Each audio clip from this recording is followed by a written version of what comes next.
is about oneness. In Yeshua, you are all sons of Abba through faith. We are all one in Him. In 1 Peter 2, 4 through 10, it's better to be rejected by men than to be rejected by Abba. You're being built as a holy priesthood, a holy nation, a people for His possession as a cornerstone. Referring back, which that cornerstone portion is referring back to Isaiah 28. Either the stone will support because you understand the word, or it will make you stumble because you disobey the word. And that's it. Any questions, comments, concerns? So we're a smaller group, which is nice because the meat of this section that most people likely extract from is Leviticus 23 with the feast. Everything else you tend to gloss over and pretend like there's nothing there, so we can do the same if you'd like. I do have a point before you go into the rest of it. It is Leviticus 23. I'm not planning to go into anything. I'm letting everybody else drive the ship today. Well, let me drive the boat. Yep. I just want to read this part. 23:1. It's Adonai says to Moses, "Tell the people of Israel, the designated times of Adonai, which you are to proclaim as a holy convocation, are my designated times." So the feast are Adonai's times. They are his feast. Yeah, and the Jews have literally taken ownership, and everybody else was glad to pass that off and say that belongs to the Jews. So there's just misunderstanding on who people are. If you're adamant about raising your hand saying I am the only one, then you will take ownership of the things that you want and put away the things you don't want, which is exactly what you see with thousands of years of rabbinic teachings. With the advent of the oral law, this was to create opportunity to not have to fully adhere to the written word. You know, it's funny, years ago I was listening, Randall brought a guy in, Nehemiah Gordon, and he brought up a really fascinating point, because you always wonder, you're like, well, can't you just take the Bible and show it to a rabbi of sorts and say, here's what the Torah actually says, and that should be authority?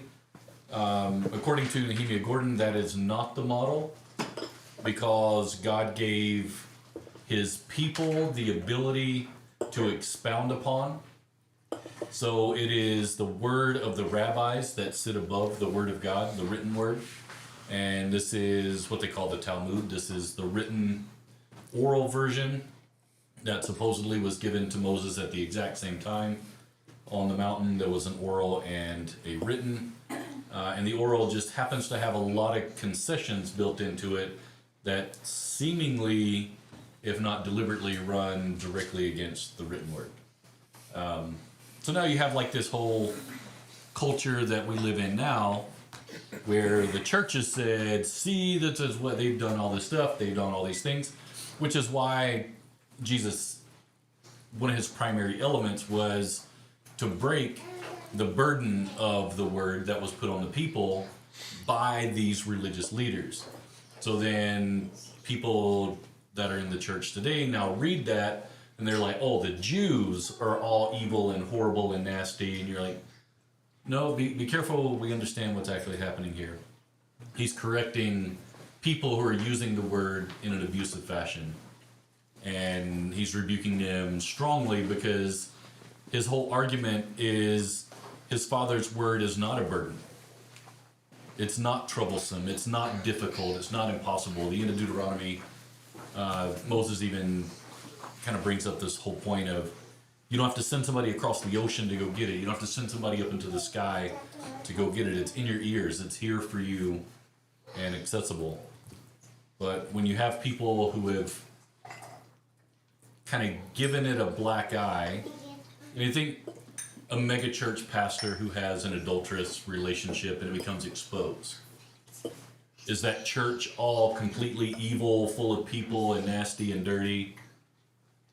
In your mind, you're like, you tend to group that man with that group of people that church, the name of whatever it is, and it does have a tarnished reputation, as a result. But no chance all the people that are inside of there are guilty for what this man perverted. The exact same way, no chance all the people that you would label Jews are evil and nasty because some people have come up and created a burdensome overlay on his word. But we like to clump things. Yes? Well, I will say that, like, the people of the church will have to suffer because of the sins of their leaders. In the same way, like, the nation of Israel, not everyone was necessarily engaging in the bad practices, but they all collectively suffer because of the sins of the leaders and those in power. I think that's also, like, the children will suffer because of the sins of the fathers. Even if it's not their responsibility, they're still like that. If you are in a position of responsibility, people are going to suffer if you sin. I 100,000,000% agree with exactly that point. It is through that kind of tarnished reputation kind of idea. So if you hear, oh, you go to that church, well, didn't your leader or something? So there is like this piece that exists that you kind of can't escape, and people will try and flee from it. But you are exactly right. I mean, this is how it works, and you see the people of that time living under the oppression of the Roman Empire and just the weight of it all, while the religious leaders were granted privilege because they were like, yeah, we're kind of operating on this new level.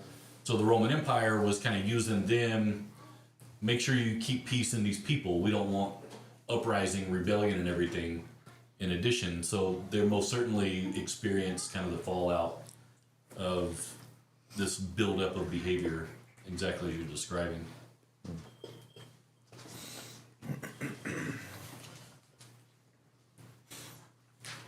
So the punchline there, this isn't the Jews' festivals. The Jews can keep the festivals. They are Adonai's. They are God's. Quick question on that, just historically, I don't know if you know, because I don't know, the history of Rosh Hashanah, how it's essentially taken Yom Teruah's place. Where that started? Because it's like, you list them all out here, and there's 7 clear ones, but Rosh Hashanah is not one of them. So it's like, when did that get birthed and things like that? Oh, that's what's called the head of the year. So the way things were reasoned, this was the head of the civil year. They did acknowledge that the head of the biblical year, if you want to call it that, for feast counting purposes, was in the spring. Yeah. Which is why they still keep the fall feast in the 7th month, which is the first day of the first month. That's Rosh Hashanah, head of the year. So you got some levers that are kind of going on there. Yeah. My unofficial opinion on that, anytime you see something blatantly perverted, it's probably because it's covering a tremendous truth. So the tremendous truth in the first day of the 7th month is the sounding of the trumpets, which is the return of the Messiah. Mm-hmm. So it gets hidden in that context. You don't even hear anything about trumpets. As far as Teruah specifically, it's officially shouting. Yeah. It is completely relabeled into this other thing. So things, in my opinion, that get hidden, they're something dead serious going on in the background. I also think that there's a large portion of church history that is highly skewed by the Jews being carried off into Babylon. And you see the calendar, all the names and the things. They basically come out of Babylon being secular humanists, where they went from worshiping God and then they started worshiping kind of man and money and these things. Although a couple generations really strongly fought against that. You know, you have like the Maccabees and stuff, like, nope, not doing that. But I think we see a lot of that perversion come from Babylon, where, and I'm not saying that's specifically where it came from, but I'd almost bet money on it's somehow tied to when they were brought back into the land, maybe from Babylon or something. or maybe that's when the temple was rededicated or something. I'm not sure, but And tradition is that's when Adam and Eve were created on that day. So, and that is one of the root elements as to why they label it. It also seems like they were super quick to forget because, like, Hezekiah did Passover at the wrong time because nobody had done it in so long and it was already past Passover, but he was like, I want to do it so badly, so we'll just do it at the wrong time just so we can have this time with the Lord. So I feel like they were just always really quick to forget it and like fall out of the pattern of doing the feasts. But yeah, I think it was a lot in Babylon, but already with Hezekiah, they had already forgotten. And you can even see just over like the last 5 years how the church today has been into the culture to be super accepting of not just people but philosophies. And this is where things get into a lot of trouble. Is it's most certainly you accept the human beings. You do not accept the sin as the title of we're gonna permit this. Yeah, sure, we don't agree with it, but then also, well, this is just part of the way things are, so we're gonna be very sensitive and like, so you soften the line just in a very, very short window of time now in our country. So if you were to think back 20 years, no chance any of this stuff that is going on in the culture would even be something anybody could comprehend. So I recently saw this post on Instagram that was like, any same-sex position had in the Bible is always talking about non-consensual, not loving relationships. And it's like, so that's what it's talking about when it's talking about homosexuality. It's like, okay. And so you read it and they're like, you have to understand marriage was a thing to have babies, to create this, and it was an economic opportunity. But now in this day and age, now that it's not an economic opportunity, now we're allowed to have homosexual relations because they can be consensual and loving. That's like, great. The Bible changes with the culture, not the culture is just bad and the Bible remains consistent. Yeah. So it's just very interesting, like how, and this was like a person I followed who like had Bible content who was saying this, and I was like, oh, okay, like I guess, it's easier to just be like, no, there was nuances. It wasn't law, like that lasts. Yeah, I heard something Arthur Burke mentioned years ago that just sticks with me all the time. He said, sinners don't appreciate being called sinners. When you understand that principle, you start to understand why you can't hold a standard. Because if you hold a standard, what they've done at this point now is they've turned it where they're looking for any moment to completely come in and obliterate you if you were to stand up for even your own personal convictions. Not even casting judgment anywhere. This is what I believe. Well, you're a hate monger, you're this, you're all this other kind of stuff. And just so you're not even allowed to voice your opinion. So nobody voices their opinion. And then all of a sudden the culture just overlays.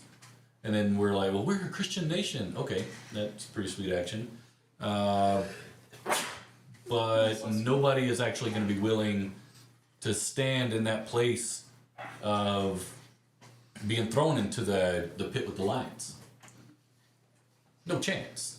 No chance anybody's going to stand up and acknowledge out in the open to the king, sorry, I can't do that. Well, we have to be really nice and polite and, well, just kind of roll with the punches, and we're showing them what a real Christian is. Okay. So if I understand correctly, a real Christian is somebody who refuses to stand up for their Creator and His standard of righteousness in order for the culture to continue to overlay their oppressive behavior on you in particular. They can throw you out for entertainment into the fighting ring in the Colosseum. That's okay, but not really. But it's just everybody's been conditioned for that now. You've been so bullied into a corner that you have no choice but to adopt that line. Because if you do anything contrary to that, you will be destroyed. Well, that's actually what they're talking about in the Parsha, right? The New Testament sections is exactly what Jesus is talking about. Like, have no fear before man, acknowledge Jesus, the Messiah, before man. Like, you should fear God more than man, because God has the ability to destroy more than just your body. And he also was pretty clear on, like, actually I didn't come to bring peace. I came to bring division and fire, and hopefully it's kindled now. That's not very loving or something, Jesus, in our opinion, but that's exactly what he came to do. Yeah. You know, a family of 5, 3 against 2 and 2 against 3, dividing the family, because he wants people to stand and to choose, are you actually going to follow after him in his ways, or are you going to bend knee to the generation you can't, or to the culture and the generations that follow after sin? You can't serve 2 masters, you know. He says, like, I'm not casting out devils by Beelzebub, like, that's not how it works. He's like, but if I was, then you would see that a house is divided, really. But if it's the finger of God, which I think is really fascinating, because that's the same language used when the 10 Commandments are given. It says the finger of God wrote them. So I don't know if he's referring to himself as the finger of God there. So that's kind of interesting side note. But it says, like, how much more so now for you, the blood that's going to cry out against you is going to be worse. So yeah, standing for the Messiah is a pretty big deal, and not giving that line up, because he's pretty clear to the Pharisees, like, your fathers killed the prophets, slain before the foundations of the earth, and their blood testifies against them, and this generation will be held accountable. How much more so for us, because Jesus' blood was spilled on our behalf. Like, his blood testifies either for us or against us if you're not choosing to live outside of sin. That's pretty scary. Yeah. Kind of going back to the thing you brought up, I had read into a lot of this, like, what are kind of the progressive Christian arguments about this stuff. And a lot of it is just very, very weird interpretations of the Greek in Paul's letters. Like, you have to have very weird ideas about what Paul believed and what, like... And essentially you have to believe that the entire church history for 2,000 years just completely got it wrong. So it's like, was God really that bad in his messaging that, like, the entire church just didn't understand these fundamental things about how we're supposed to interact with each other? Right. And then suddenly now, in this modern era, we just suddenly have the correct interpretation. We got it. Yeah. We figured it out. Suddenly, when the culture changes, magically we have the correct interpretation of scriptures. Like, it's very clearly it's just you're trying to read the text in a way that conforms to the cultural beliefs, rather than trying to conform your beliefs to the scripture. Because you can collect a lot more tithers with messages that tickle ears. So, especially if you get big funding from movements. Which is too bad, because even during the worst of times, God's church is still somehow managed. There's always a remnant. There's always a remnant. And what's funny is everybody thinks they're part of that remnant. Just saying. I don't know, when he's like, Because otherwise, if you acknowledge you were wrong, you change your mind, right? if there's 50 righteous people there, and then it just keeps going down and down. Yeah. How about 10? Yeah, Abba's like, 10. sure. What? All Yeah, right. uh-huh. Go ahead, How go many? ahead. Oh, 10? Oh, yeah, okay. Oh, yeah, that sounds good. Deal. You're like sitting in church and there's like hundreds of people and you're sitting there like, so if there was like not 50 people in that huge town, and we're all sitting here in church, is there 50 here? It's kind of is there 10 here? I'm like, I want to be one of those 10, but repenting. Well, I had a falling out with a friend before, and we have worked through it, but it's one of those where she left the church that she was at because she does believe in more of that progressiveness of being like, well, God is showing love, so we have to accept people. And there was a whole stuff. I was like, the church is full of sinners. That doesn't mean that you should accept the sins. Because we all sin on some level. So the church is full of sinners. But we shouldn't accept those sins. We should do better than to be like, we're going to accept you. No, you're welcome in, hopefully, to realize that you are a sinner and wanting to work through that and get to having a different sin. But when you have hundreds of years of teaching that says there is no longer a standard, Yeah.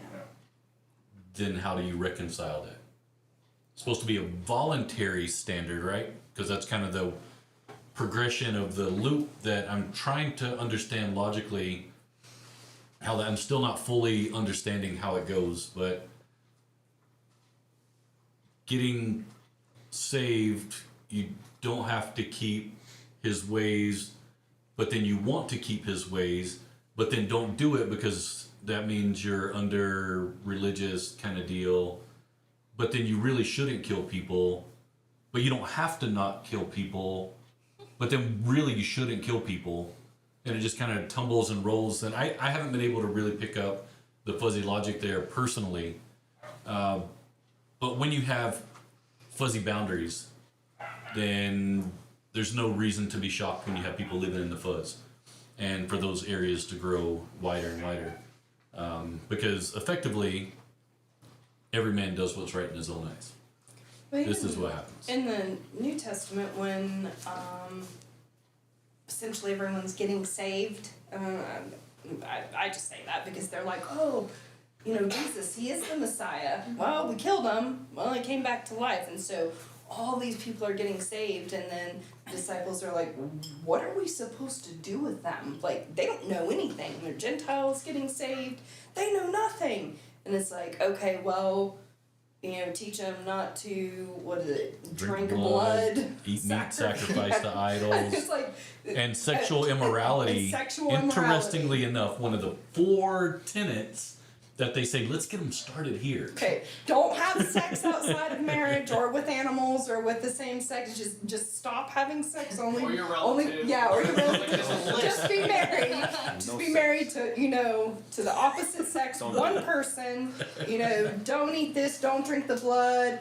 And then, on Sabbath, they'll just hear the teachings of Moses. Yeah, they'll hear the rest of it and start correcting as they go along. And that's kind of how, you know, you're accepted the way you are, correct.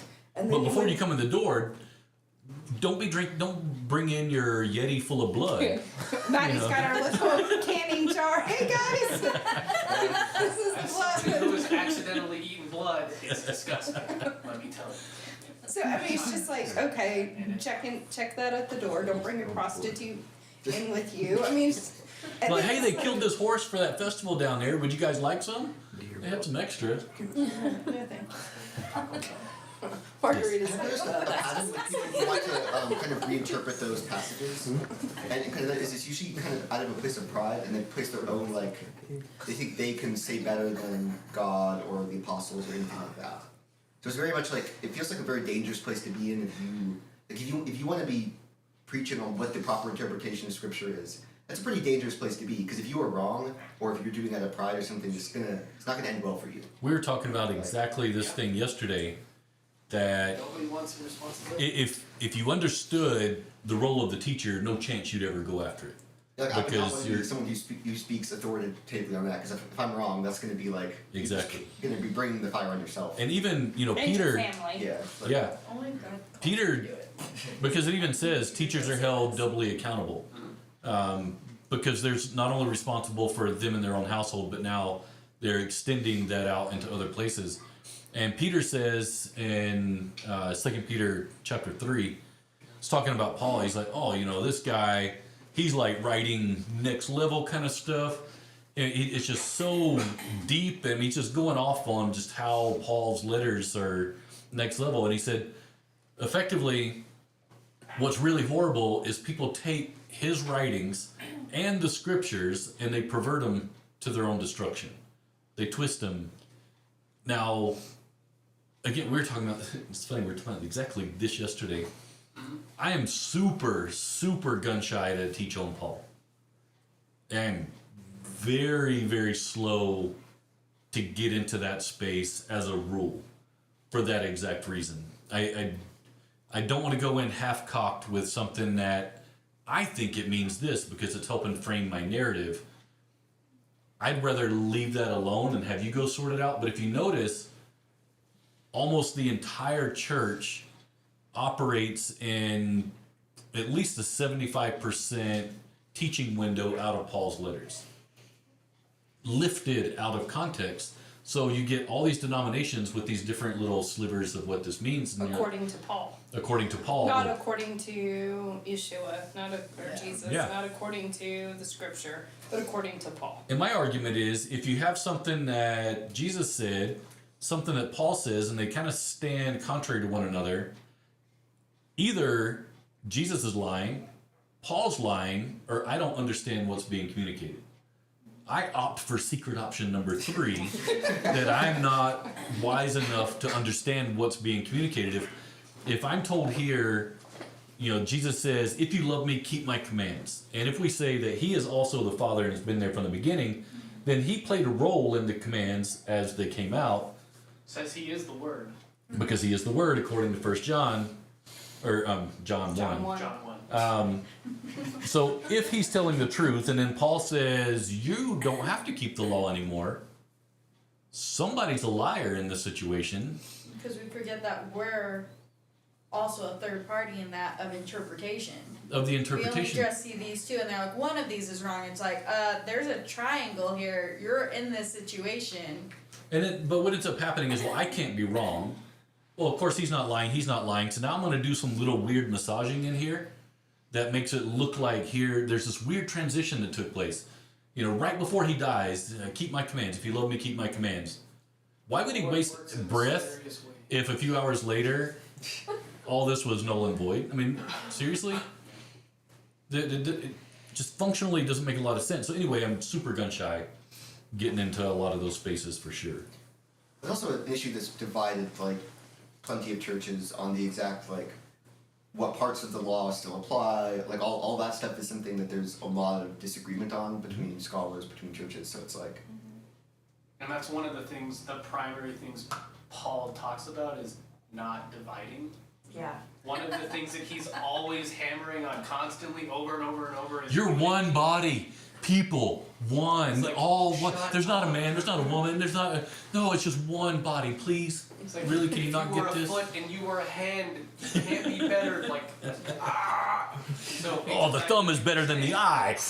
Yeah, that's to your point, Sean. That's exactly right. Paul is always talking about unity, and people just kind of forget that part. Like, well, Paul said this, and then they just. it's kind of like if one church wants to strictly observe Torah, another wants to not observe it as much. They don't keep the feast, and it's like they should both be accepting of each other, and not have that be a major cause of strife. There's not really a lot of things to divide on, but we create a lot of things to divide on. Be like, oh, well, our church thinks that blue is the royal color. Well, we think it's purple. How can you pray being covered in blue? That means you look like a Jew because they're all about blue, and we know that Jesus is purple, and you're. What kind of crap are you coming up with here? Or even just Crapola. condemning people to hell, oh, well, they're of this different faith and they have this fundamental thing wrong. So therefore they're all going to hell. And it's like, you'd rather them go to hell than you be wrong or them just have different conviction. You're so strong in your faith that you're okay with others going to hell. Yeah. So you can. Can you believe the tongue doesn't have a fingernail on it? Can you believe that's ridiculous? Everybody knows that a thumb has a fingernail. And we're all thumbs. People, man, I tell you what. Be careful, Matthew. People will get you in trouble, man. There's kind of a line between acceptable differences and heresy. Mhm. Don't go as far as Mormonism or some of the Correct. or Occultism Arians kind of or stuff, ones that yeah. were pretty clearly denying fundamental I Christian agree, teachings. yeah. It's not Jesus. It's exactly what the Pharisees did too. Because Jesus even says, what they say is good. They just don't practice any of this. Well, the Pharisees hated the Sadducees. Yeah. And Yeshua's at both of them. It's like you All right, did vipers. Yeah, because the one believed in the resurrection, the other one didn't. It's like, oh, well, you must be part of that secret dirty cult. Where are you coming up with this stuff? So anything to divide, because what ends up happening in division is we create unique identity, at which point we have artificially created value. If I'm part of a whole mass of things, where's my uniqueness? Where's my independent spirit? Can't really live in this space where I'm needing to conform to complete dependence upon, kind of like Sean was bringing up earlier, with a leader making decisions, realizing this affects other people. It's the same way with the father and just in the household. This applies on so many levels. But we just give up. We're like, well, let's kind of make things up as I go. And, well, I'd like to be in charge over here because that gives me a little bit of status, but don't put me in charge on that one because then now I'm going to be held accountable. And we pull all the levers as to what we think is acceptable. Well, in our selfishness, we have an authority problem. We cannot submit to the authority of God. Correct. Because we like to, like you're saying, pull the levers when it's convenient. But then as soon as we need something, oh God, help me. You don't give him any space to work in your life until it's convenient. Yeah. Then he's not going to have any space to work in your life. And like you're saying, the end of Luke here also says, like, everyone to whom much was given, of him much will be required. From him whom they entrusted much, they will demand more. Just that idea of, like, we always ask for more and more and more, not understanding that all of the blessing you're calling out for, if you get that, the responsibility level has now raised and increased. Now you have to steward that more. You have Right. to bring that to people. And if, like the Pharisees, you bring a burden on people, and you have the key, as Jesus says, but you're hindering people from entering into intimacy, like, woe to you. Yeah. That's going to be rough. It's a scary position to put yourself in, and we like to do that all the time by judging people and casting that judgment as if we were God. And usually, like, if you have a job someplace and you're making some money and then there's an opportunity to make more, usually that transition is not because I can take the difference in income because I've trained myself to live on this level. I can take that additional income and now overlay that into good stewardship. I can make a lateral move in order for me to operate appropriately in the stewardship that I've been called into. That generally isn't what comes to mind. Generally what comes to mind is we can get a little headroom now in our lifestyle and that type of thing. I know I've most certainly been guilty of exactly that thing. And as a student, even back in the day, we would say, you know, if we were to make $30,000 a year in this town, we'd be living next level. You know, this is coming off of teaching assistantships of $15,000 to $17,000 a year. You know, really tight kind of living stuff. You know, if we were to double our income, what would we do with all that overflow? Oh, it's easy. We'd blow it. And then we try and figure out how can we double this again. And then sure enough, you get up to these levels and then your lifestyle, it's like a vacuum. It just sucks everything out. Any excess, your stewardship just isn't allowed to go on display because your life pattern is to squander. So if your life pattern is to squander, doesn't matter how much you have, you're just going to be operating at that same level, doing the same things.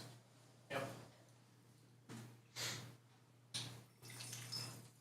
We've been kind of talking on like both sides of the coin, where like we're supposed to be accepting to the people, but not accepting to the sin, of course, and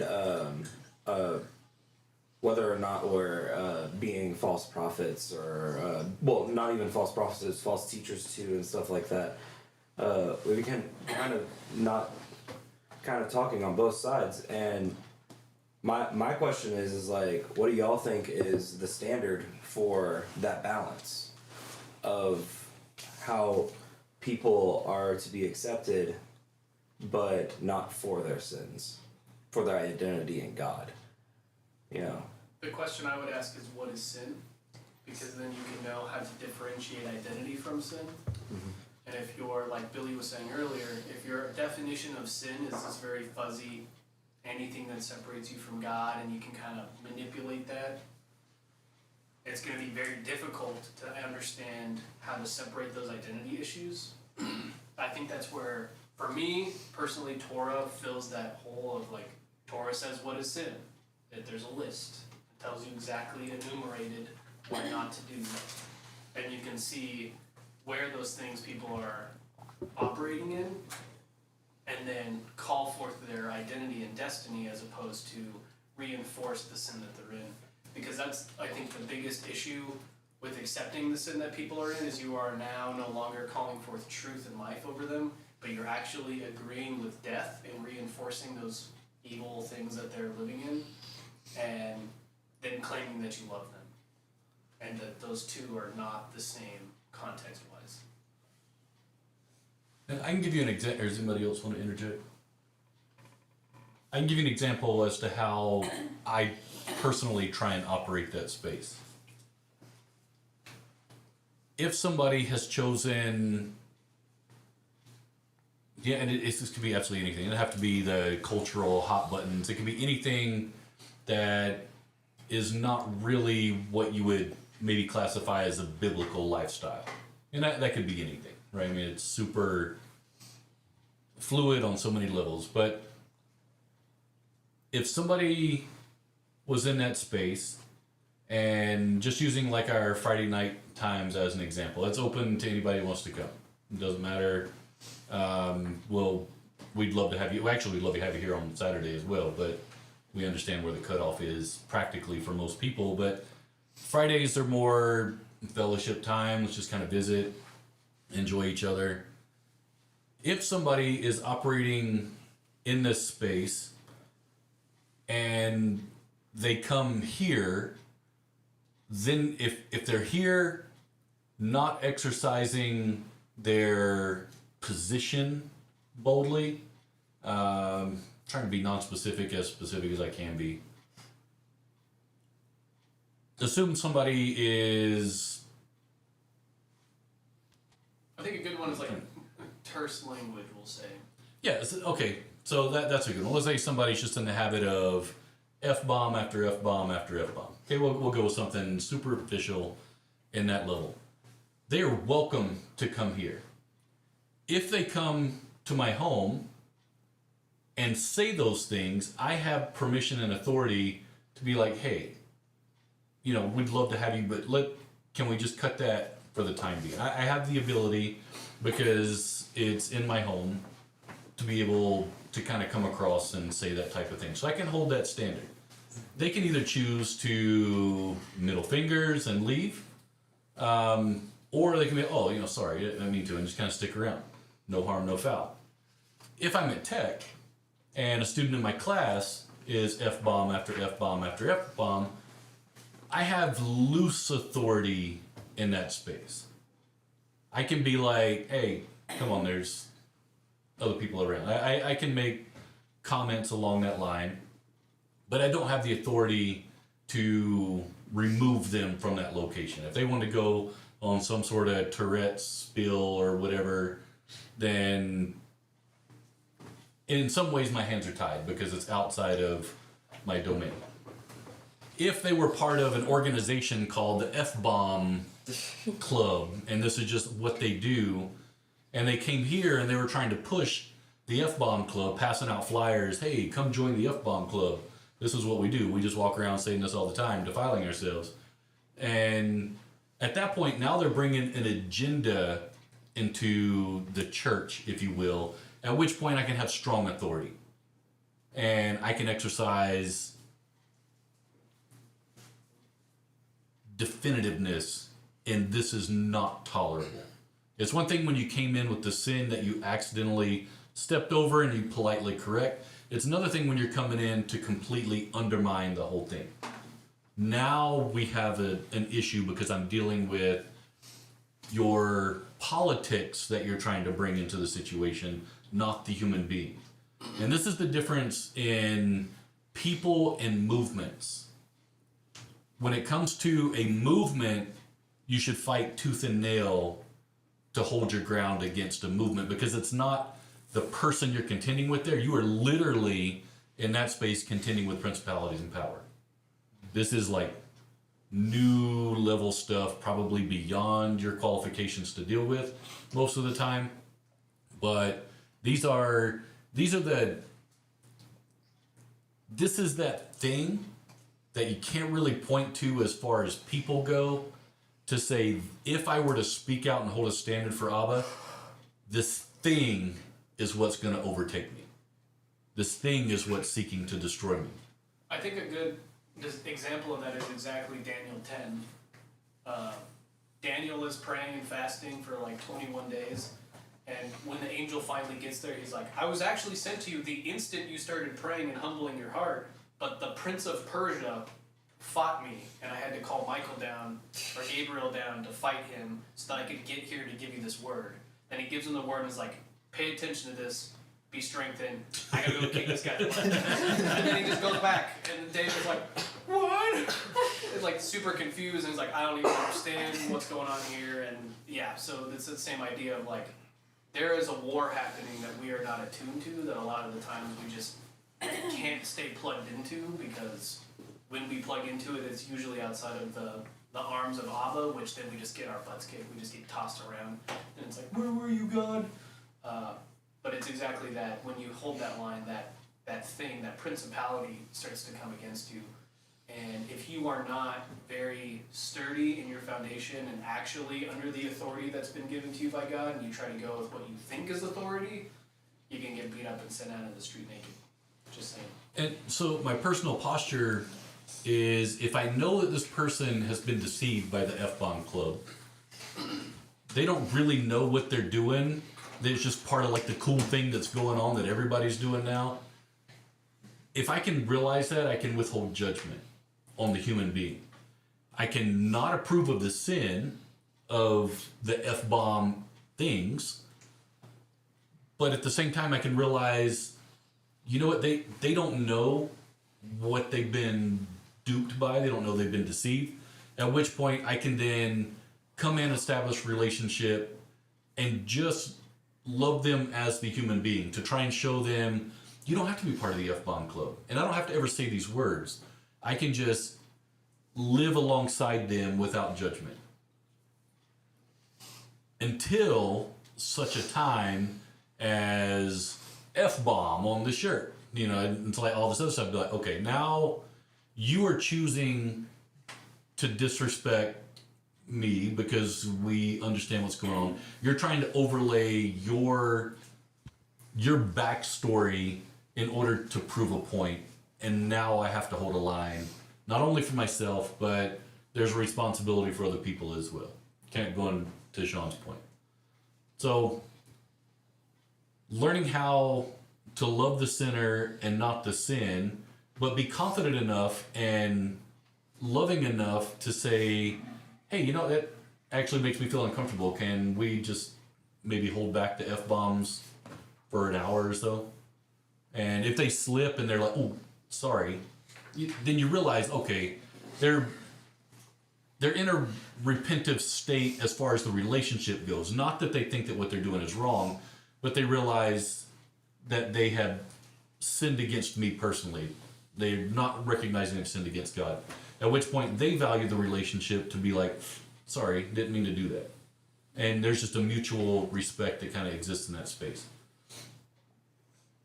So I know that was super generic talking about F-bombs, but I'm hoping the principle remains that it's separating out the movement where the deception lies versus the individual that's been deceived. Yeah, that part makes complete sense. It's just the fact that it's like, if, cause like, you could call out, like objective, obvious sins in someone, and that's a loving thing to do. But the thing is it's not receptive. They won't receive it. They won't change their ways just because you call it out. And in the end, it's not really loving because you know that that's not going to happen. So this all assumes that relationship has been built. Otherwise, you're a bullhorn person handing out flyers telling people how nasty and dirty they are. They're not going to listen to anything. Mm-hmm. If you're a friend, then what you're also going to realize is the appropriate time and the appropriate thing to say when it's necessary. So, but here's the trouble: is it takes time to build relationship, and ain't nobody got time for that. Just practically speaking, we want everybody else. We want to be able to have the authority to overlay into other people's lives the words that need to be said, but we don't want to take the time to put 2 years into a relationship to even have. And it's not that you go into the relationship thinking I'm secretly going to have that chance. You may never. But if you're not in a relationship, if an opportunity does arise, then you're never going to have the opportunity in that space. So you have to change your approach as to how you're acknowledging people as entities in and of themselves. Are you doing it because, okay, they're a sinner, I'm going to become really good friends with them, and then in 18 months, I'm just going to lay it on them and revolutionize their life? Then your motivations are really off and wrong. If you're like, I really care about this person, and I'm going to make sure I stay within earshot of checking on them, how's everything going, and establishing trust over time, in the event they get into the place where they have a weaker moment where they can be receptive. Something happens in their life that kind of shakes some stuff, and you just happen to be visiting with them, and they unburden themselves with a certain issue, and you're like, well, have you ever considered such and such? And at that point they realize, okay, this isn't some random person handing me a pamphlet. This is somebody who's walked alongside me for a long period of time. They're actually concerned about me, not just about correcting me. And there's no silver bullet. There is no silver bullet. The relationship piece is where everything lives and dies, because that's the whole point, is to be a relationship. And if you're trying to do that to manipulate them or whatever, it's going to get found out so quickly. And so exercising an extreme amount of caution, because that moment could even come up, but like, okay, well, they're actually grieving, so rather than bringing correction to my friend, I should just be there to grieve with them. And then maybe that time comes later, or maybe you really have to be prayerfully considering when to open your mouth, especially in those moments when they are vulnerable, because that can damage relationship beyond repair. And you try to bring correction when you're not supposed to. And we had a good friend. We have a good friend who the kids were little and they left their spouse for another partner. And this person was very active in our lives and our kids' life. And so, what do you do when they bring another spouse around? It's very difficult, and the kids are like, but the Bible says. And so with humility and love, I had to sit down to say, we love you, but we don't agree with your sin. So as respect out of our family, please don't flaunt that sin in our lives, but we still want to be a part of your life.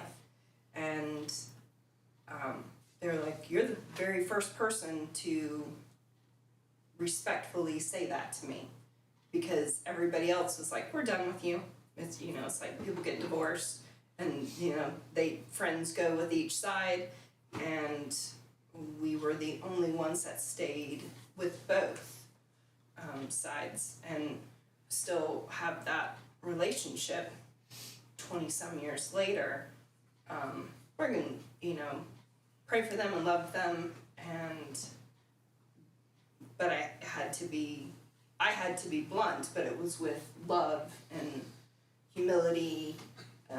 Because we wanted to stay in relationship. Yes, and it wasn't like I was going to be like, well, I'm the Holy Spirit, and I'm going to convict them, and they're going to change from their sinful ways, and they're going to go back to, to the Lord. No, that was not the point, and that was not my motivation.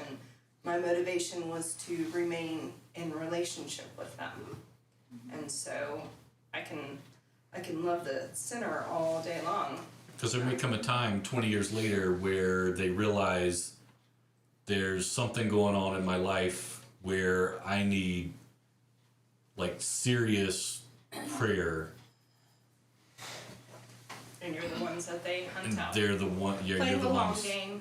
20 You're the years. ones they come to because they realize, even though they had turned away from that belief structure, I don't know. Maybe just living long enough, you start seeing how some of these things play out, and you watch how you've made bad decisions in some situations where you cut somebody off completely and just doesn't work well long term.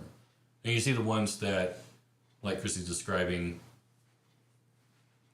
possibility that there would be no relationship. It would and we would have seasons where very little contact with this person, but now it's starting to come back together pretty fantastic in a lot of different ways. Yeah. No, I'm just stretching. Oh, I have something to say. yes. So this is just kind of like my own experience. But I think also there's like a level of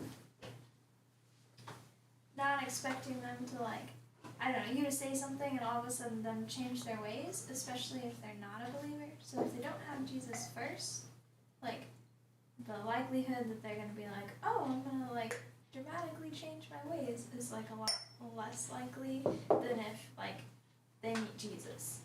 So I think it also depends on like where they're at with that, how you speak with them and how correction goes and like things like that also. So Yeah, and being careful also, because if your motivation is to change them, that's witchcraft. That's manipulation, and that's a game you don't want to play. But pointing them to the place of healing, be it through just how you carry yourself, if they just know this is your belief structure, they always have that place they can come to, but the pointing is always into the throne room, never into trying to trick them into changing how they live their life, regardless of the pain that you've experienced. I will say it's not something everyone is called to, because certain people, and I know this from experience, like they can get, it's much more easy if they're with a bad group of friends for them to get sucked into that. Like some people, they can be associated with that and it won't touch them. Other people, it's a lot more like, if they're deeply care about that person, they're gonna fall into that same type of sin. So it's something like, I think there is a space where it's like, sorry, I just can't I can't really be spending as much time with you, I can't really be doing this just because I can't fall into this. So it is kind of like a personal thing, what are your personal strengths and weaknesses? And not to like, because you're not perfect, and it's very possible that you're associating with all that kind of stuff to fall into that, so. I agree. Yeah, I agree with that too, because even like with the kiddos, well, they couldn't spend the night at their house anymore. It was like, no, it's not appropriate anymore. It was having to set a very firm boundary. Well, sure, you can come to our house, you can come visit, because, essentially drew the line in the sand, but it was very much, there had to be boundaries that were set. Yeah, to that point exactly. I have a few friends very similar position where I'm very close with them, but then you go on one hop, do not like any of their friends, and I'm like, if you're hanging out with them, I'm not there. Sorry. I'm not going. The things that you guys do, the things that happen in that space is against a lot of the things that I believe. I just can't. I can't. I love you and I would love to spend time with you, but I can't put myself in that space because exactly like you're saying, then you start to follow the same trends. The thing Billy always says is like when you play with the mud doesn't get handsy, your hands get muddy. Yeah. That's the way it goes. It is the way it goes. It's a one way. Like I do think there is a temptation to think you are like, you'll never change and you're the one who's supposed to go out and change others. It's kind of that's like, the Messiah's job. yeah, it's kind of like, that is more prideful and it will be something that can get you, because I know there's certain people who think like, oh, I'll just send my kid into the public school where there's like drugs and a bunch of problems, and there'll be a light to the school, and then the kid just end up falling into it. It's like, well, how could this happen? It's like, well, maybe you didn't safeguard them. You thought so highly of yourself and how your parenting went that you didn't see. And so the extension to that is this is where community comes in clutch. When they start seeing, hey, I haven't seen you in a while, you doing okay? Just having that. Or if you're like, man, I went into the situation, totally got pantsed, had no idea. Now I'm all embarrassed. How do I reconcile? So you have people that you can lean into that you trust. If you start feeling that you're being pulled into these directions or you get caught in a compromised situation, this is where having other people that you can count on comes in incredibly handy.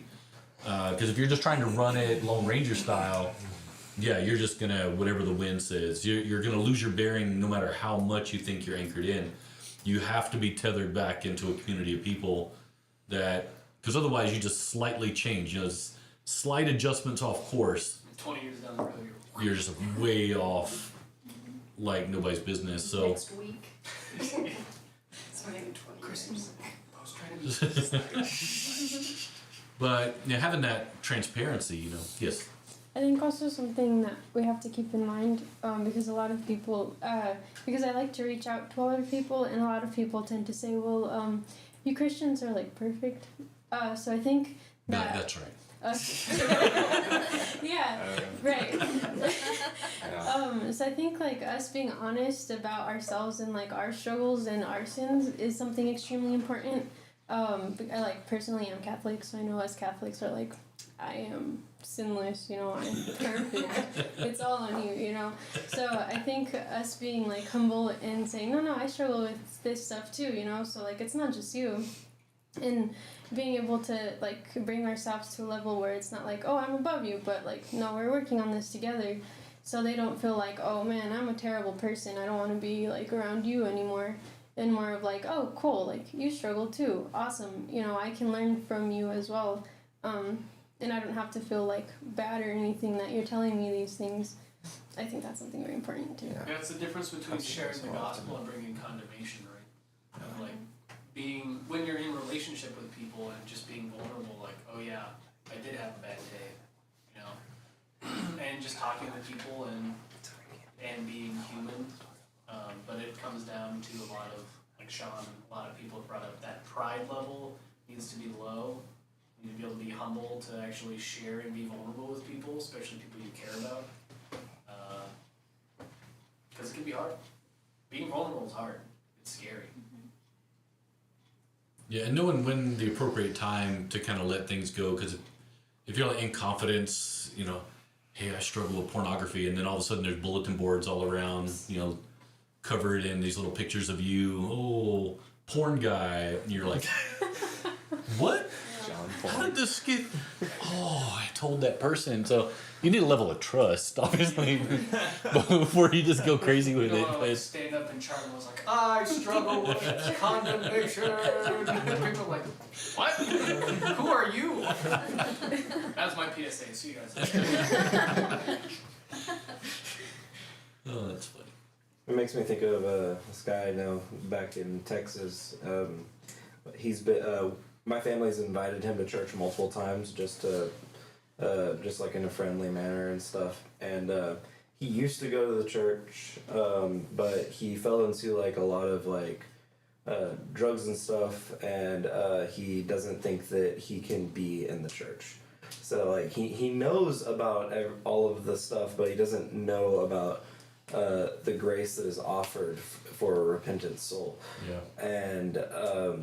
And he feels as if what he went through is too much for the church, and my family and has like tried to reassure that and be like, you can still come work, and everyone here has had struggles before, and a sin is a sin, but he's pretty steady in those ways, and he's like probably one of the nicest guys I know, and it's kind of interesting to see that like this man is kind of how I see like Christians in general. Like he lives the life of a Christian, but he doesn't feel as if he is he doesn't feel as if he's worthy to even go to the church. And I'm like, that's kind of how we're supposed to be, but like we're still supposed to go anyway. Like we're supposed to not feel worthy. We're supposed to be like, what do you call it? Starts with M. Meek, yeah. But of course not to a fault. Yeah. It's kind of interesting. Yeah, but not having that community is probably where he struggles the most. The thing that he longs for, he's not allowing himself to get into, but yeah, kind of tough place at times. It's almost like being gym shy, like having that fear of going to the gym. Because like, there's people there that want to help you and get better, get stronger, but then you're scared to go and like talk to them about going to the gym. And like, how do I do this? And so I don't know. dumb analogy, but still. No, that's exactly right, and it's that fear that you're going to come across the one steroid guy who flips out on people, and snap into a Slim Jim. You know, he's like yelling at you like that and stuff. And you're like, really? Most of the people are genuinely kind, but kind of in the same vein of what Matthew's talking about. This guy is afraid of that one judgmental person that they're gonna come in and it's just gonna completely destroy him. So don't be that guy. So don't be that guy. Yeah, don't snap into a Slim Sometimes Jim. that fear is just imagined. It Like, a lot is. of times you can be afraid of it and you go and you find everyone's really nice and people aren't Exactly. judging you. Yeah. And sometimes you can also imagine like, oh, everyone here is judging me, but it's sometimes like sometimes they might be, but sometimes it's also just you're kind of projecting that, and they're like they either want to genuinely help you, they don't really see it as, because usually you might see yourself as way more simple than other people see you. They just see you as a normal person. Yeah. A lot of times you're judging yourself. Yeah. Yeah, you find judgment where it isn't. Well, the enemy uses fear in such like nefarious ways that we generally base 99% of our judgments and choices in life off of fear. Fear of death, fear of relationship, like death in relationships, death of money, all these things. Fear of not being provided for, fear of not having power or protection or whatever. A lot of the things that separate us from Abba are directly related to fears, like, oh, he's not going to provide for me, or, oh, I have to do this myself, or it's fear. And it's so nefarious where the thing that's actually causing us to make poor decisions, a lot of the root of that is just fear. And a lot of the times, exactly what you're saying, Sean, it's imagined. It's not a real thing. It's like, oh, I don't want to go talk to those people and be friends with them because they're the jocks, they're too cool, or whatever. But when you get into network marketing, they're like fear, false evidence appearing real, you know, because you're supposed to go out there and make the sale. Kind of stuff. Anyway, it feeds into exactly what you're describing. Yeah. Weirdly enough. No, what it's doing is like stealing your joy and like opportunity. Like, yeah. No, and I just think, because I've been very fearful lately, and I just feel like it just so quickly takes the place of like the joy and excitement I should have. And I'm like, how did I get here from like being excited to having a single thought, and now I'm miserable? Like, how did that happen in like 2 seconds? Like, it just so quickly, it like takes it like faster than anything else can. Like most people would rather die than do public speaking or Yeah. whatever. Yeah, number 1 fear is public speaking, number 2 is death. Dead serious. This is like real survey data from like 10, 12 years ago. People would rather die than go stand up in front of 10,000 people and talk. And you think like, oh, I could do that, but then you're getting ready to go on stage and like, just kill me now. That's that your heart's palpitating, and yeah, it's that same. It's absolutely 10,000? Fear can just. As if like these people are God, like as if they have any like to stand on to like project judgment onto you.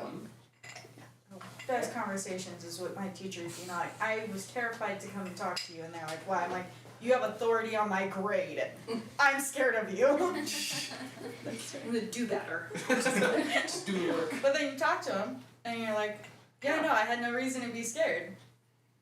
You actually just want to help me get better in class. I had one bad teacher, and I have that whole thing for all my teachers now.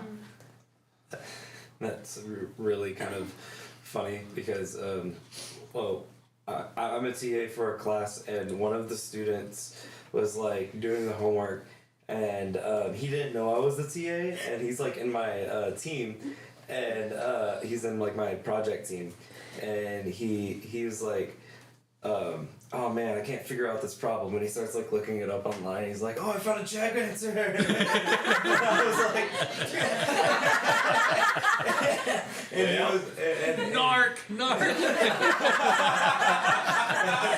and like, and I was like, well, I'm glad you found it. And then he found out that I was his TA, and he was like, yeah, I don't use Chegg. And I was like, I don't care if you use Chegg. If you're learning from it, that's cool. Don't just copy the answers at least. And he's like, oh no, I don't.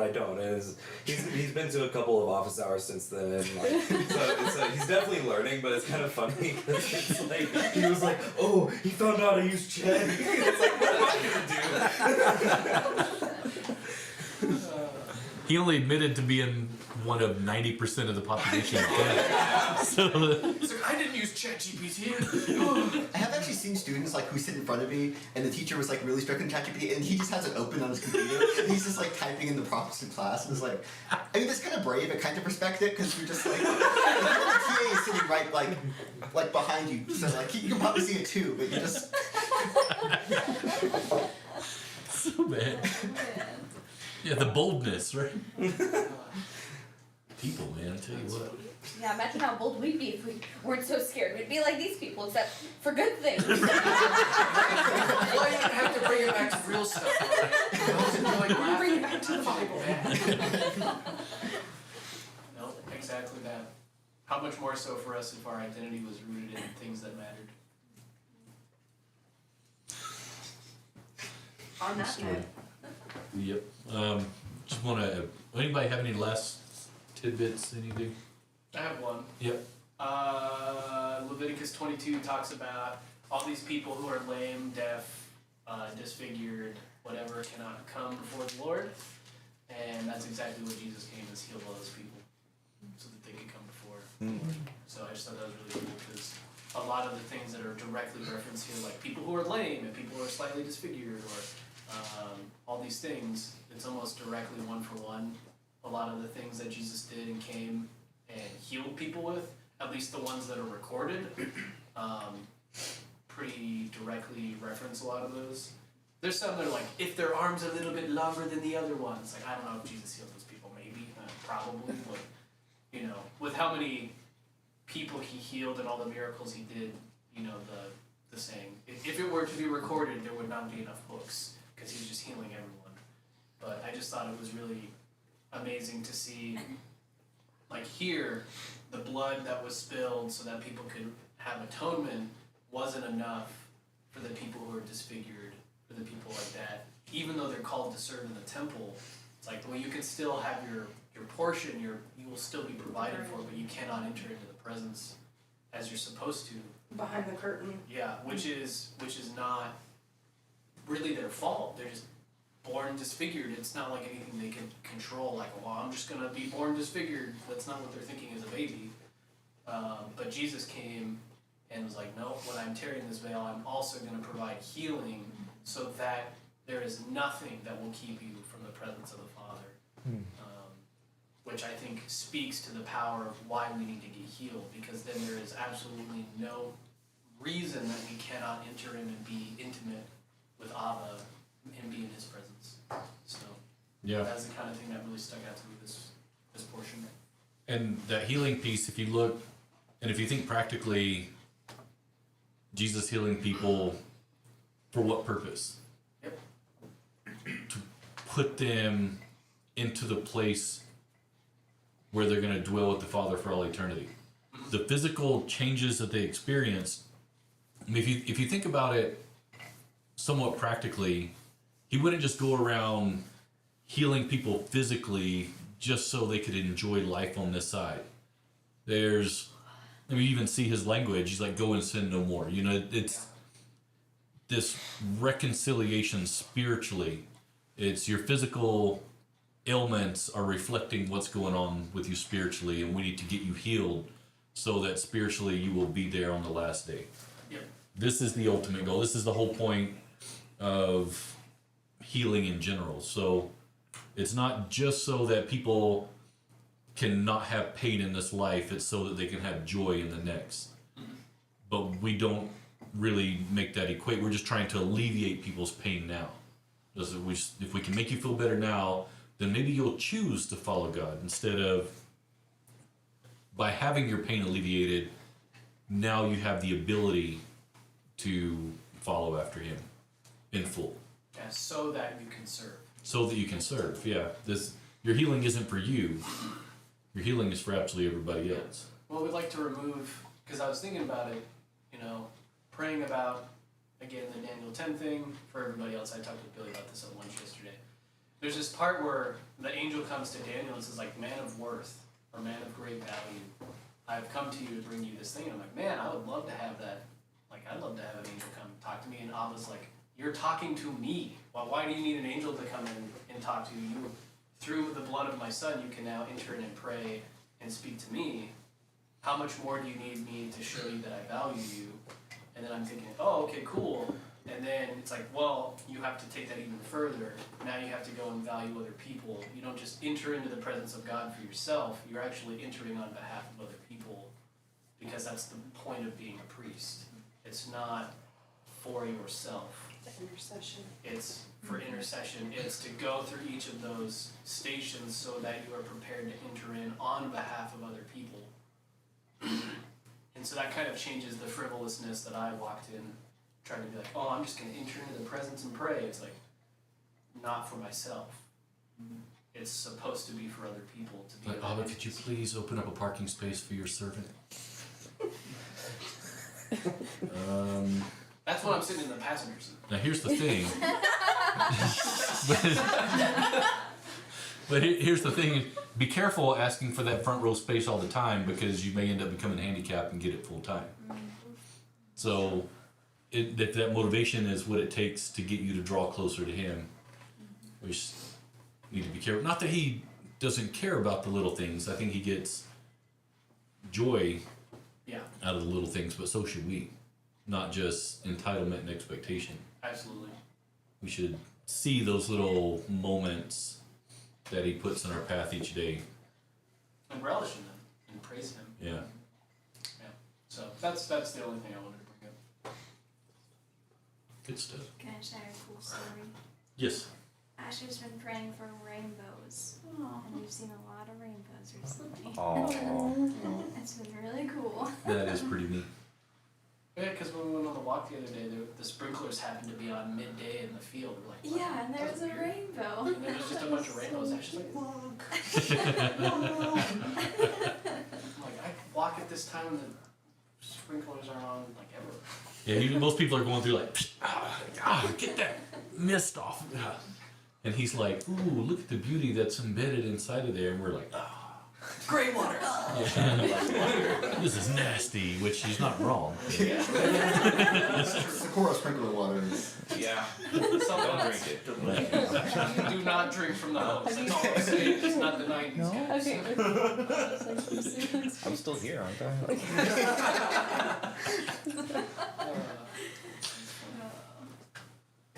That's good. Anything else before we wrap it up? I have a question. Yes. So God says, a wound for a wound, a tooth for a tooth, and an eye for an eye, but Jesus says turn the other cheek. Like, what, they're kind of contradictory, so I'm just wondering why. You want to take that? I can attempt to. All right. I will attempt to intercept. The way I was reading that was, it's not our place to bring the retaliation, the judgment, or the execution of judgment on those people. Now it is the space of God, at least for us in that area, to turn the other cheek, so that hopefully one day they may repent. I don't know, maybe I'm interpreting this wrong, but that's the way I was kind of reading it, is to be very careful to not execute that judgment anymore against your brother, I think is the, I think that's what it says, but that's the way I read it. I don't know, maybe. Well, and also, by rule, you're entitled to that compensation, whatever it happens to be. But it's this moving into a new level of not needing to hold somebody in judgment in order for you to get that fulfillment that you think you need, the justice that you want executed. And this is where this is what unforgiveness is. Up one side, down the other. Somebody hurt me, they got away with it. I want my pound of flesh. I want them to experience the pain that I've experienced because they need to know what they did to me. Forgiveness is the exact opposite of that approach. It's this person hurt me, but now I understand, and this is a process that you go through, and I think we might have even been talking a little bit about this last night. They don't know what they did. Even if they did know, they're so deceived on so many levels. I feel sorry for them that they're needing to behave like that, or usually the case is people didn't know they actually hurt you. You took that as a hurt, and they're none the wiser. They have zero clue any of this has happened, and you carry around that pain forever because you want them so badly to just be held accountable for their actions. They need to be guilty. When you can get to the place of being like, Abba's going to handle whatever needs to be handled, you move into a new plane of living. You move into that place of forgiveness that sets you free because you're no longer consumed with that pain. You're no longer consumed with that unforgiveness. You have released it altogether. So, same idea. In this situation, it's just full forgiveness and not needing somebody else to be guilty for pain that you have experienced. It's learning how to really trust that God is absolutely looking out for you. He is your defender. He'll handle what needs to be handled. He will take these people to the place that they need to be taken. It's not up to you to hold them there. Yeah, and I think that just takes a lot of practice to live the Lord's Prayer out. It's the, Father, hallowed be your name, your kingdom come, give us each day our daily bread, and forgive us our sins as we ourselves forgive everyone who is indebted to us. It's being forgiven the amount that we're forgiving other people as well. And it's difficult, especially when the other people don't even know they've hurt you, and then you try to bring it up. It's like, well, I didn't hurt you, and it's like, Yeah. that bitterness can explode pretty quickly. I could also see that verse, the eye for an eye, tooth for a tooth. That verse, I could see that being abused. So, I could see that Jesus' turn the other cheek is a clarification, something to redirect the vengeful mind. Yeah.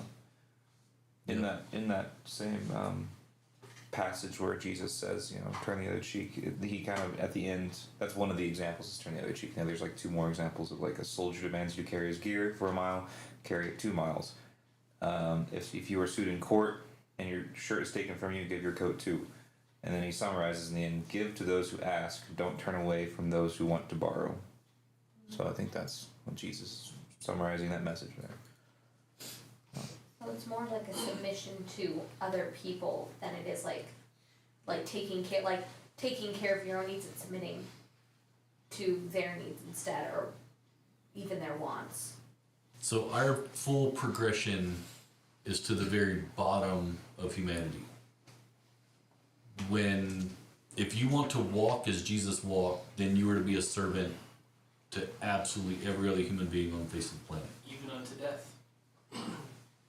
I do think it's important to know that like being a servant doesn't mean just like giving someone everything they want, because it's like oftentimes like I've kind of seen this of like someone sees that someone is giving or forgiving and then they just take advantage of that, and then that makes them a worse person and it brings the other person down and no one benefits from that.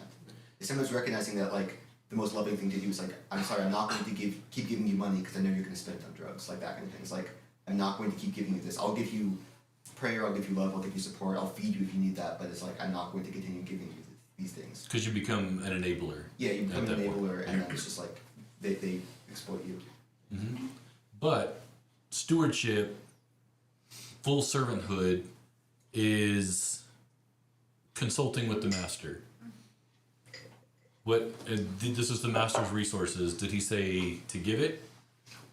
If he's like withholding, this just requires prayer. Yeah. This is you living in that state of praying about these things. You come across the person wearing the brand new Nikes, holding up a sign at the stoplight, and instantly you enter into judgment. But if Abba's like, I want you to give them some money, and you're like, but it's clear that they don't need it. They're exploiting this whole thing. But if he tells you to do it, do it. But if he doesn't tell you, then don't do it, and don't just fall into the manipulation of somebody looking a certain role at the same time. So if you just left it up to your own decision, you'd be making these judgments that are completely wrong all the time. Somebody who's actually in need, if you're in prayer, then Abba will have you do certain things. And I think that's the primary point, though, is just being in relationship with the Master to know what should I be doing in this situation. But at the end of the day, I'd say serving, if you pull out all monetary expressions of that, the part that's remaining is going and ministering to people that maybe they're really hurt on this other front. Maybe they're a jerk for a reason, whatever the case may be. And you know, even Jesus standing in front of Pilate and like, you don't have any authority except for what my Father's giving He's you. like, don't you know I have the authority to kill you? He was like, yeah, what you say is true, only because it's been given to you from heaven above. And if it wasn't, I wouldn't be here.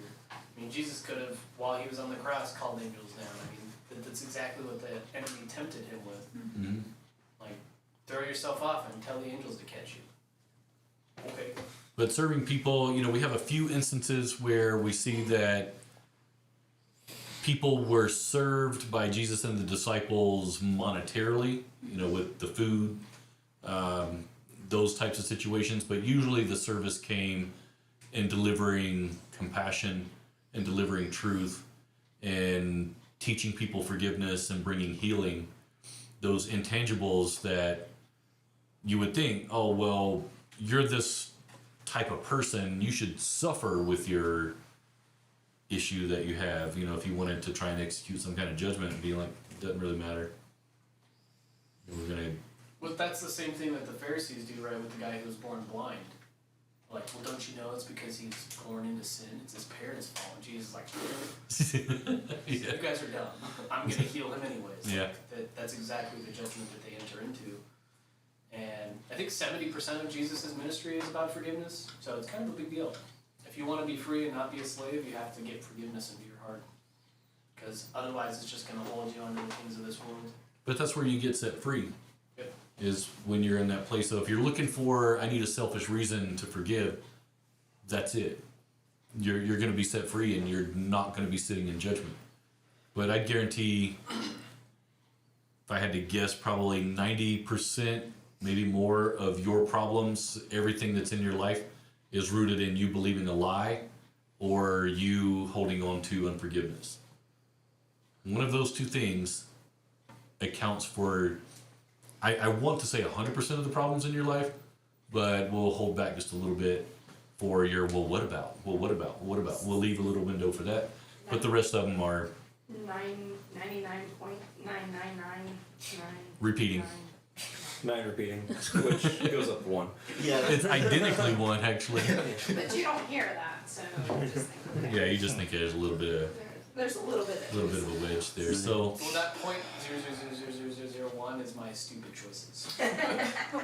1 to 9. due to the lie that you believe. That one's even. They're equivocal. Absolutely no. Very true. anything else? We were gonna wrap up a long time ago, and Sorry. everybody's all excited about talking. It's like We can be Bible done now. study. It's like we're studying the Bible. Anything else? Trying to figure out how to get you not to believe lies about other people and yourself. More specifically, don't believe lies about Abba. Like Because oftentimes, if you live in a prosperity mindset where increase is always your measure of whether God is active in your life, this is not really a good place to live. Because the adversary, as we saw with the temptation, can also add to your life as well. So usually what we tend to do is, if we experience negative movement, we blame the devil. If we get positive movement, then we say that that was God. But reading the word, usually the opposite of that. So we give the devil credit for stuff that Abba's doing. And then we blame Abba for, humbles the proud. yeah, Amen. good fun. Before we pray and dismiss, can I discuss next week? Sure. Next week we're going to celebrate Oki and River's birthday. Even though the River's birthday's in December, Oki's birthday's in February, but Ben won't be there for it, so we're gonna have a birthday celebration. So the kiddos are gonna start the celebration during service. So they're gonna go outside, and it's a carnival circus themed. So they're gonna have stations outside of which they're gonna be playing while we do Torah study.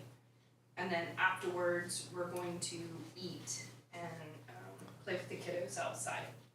So everyone's invited next week. Just know we're celebrating Oki and River. So we moved the time up. It was gonna be later in the afternoon, but they're having a really hard time adjusting to Mountain Standard Time. What are we on? We're still Mountain daylight. Standard, we're still daylight. They can't even adjust to that.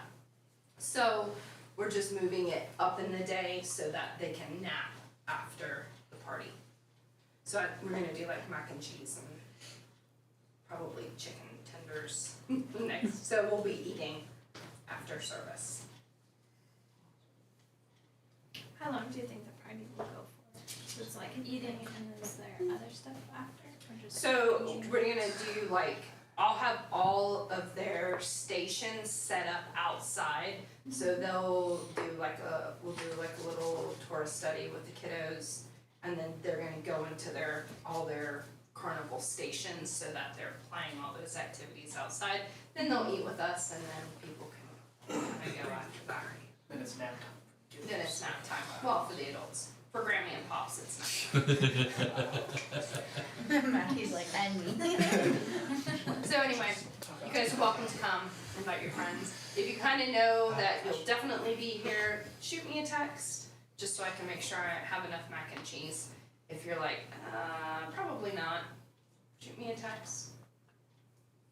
So I have some idea. Do you want me to shoot you Is a there- text if I can't go? Yes. Is there a doodles thing going around or not? Do you want me to make a doodle? I don't know. Possibly. Sure. I'll make Stay tuned for more details. Yeah. And on Friday night, we're celebrating me. Me. Really So close on that's this your. one. So Friday, lots of parties. So Alright. The pause was cold. We're celebrating. Me. So yeah, sign up for the doodle early, or else it's not gonna work.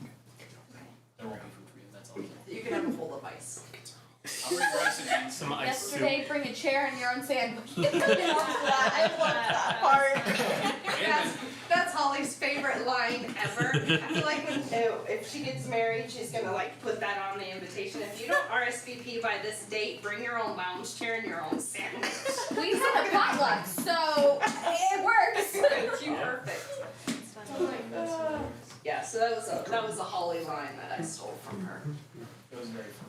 And then we ended up having sandwiches, which made it even better. Yeah. Okay, we can end in prayer now. If you don't mind. Yeah, that's fine. Abba, thank you for today. Thank you for bringing us close and just revealing truth to us in different forms. I ask that anything that is of you would stick, and that we would spend the rest of the day actually pondering these things and ingesting them and making them part of our lives, part of the truth that we believe, if it is from you. And if it is not from you, Lord, that those things would be burned up, would not stay in our memory, and we wouldn't build doctrine on those things, so that we do not fall into errancy. Please help us to just stay in that repentant state, Lord, to come before you, not with pride and not with frivolence, but rather with a humbleness and on behalf of others, that we would understand the severity of what it means to come before you, that Jesus did provide the way, and it is so good and so true that we can come before you, but to have our hearts in the right posture before we do that, not for our own selfish gain, but for the service of others. And I just praise you again for the sacrifice of your Son. There are not enough words, Abba, for what you have done on our behalf. And I thank you for that, and I just ask that we would be able to walk in the humbleness, knowing that our life has been bought with another's. that our life is no longer our own, but it's yours, and that we would learn to be good stewards of our time, especially our time with relationships and people, and with our money as well. Praise be to you, and all honor and glory under heaven and earth are yours forever and ever. Amen. Ready to break. Break. And if you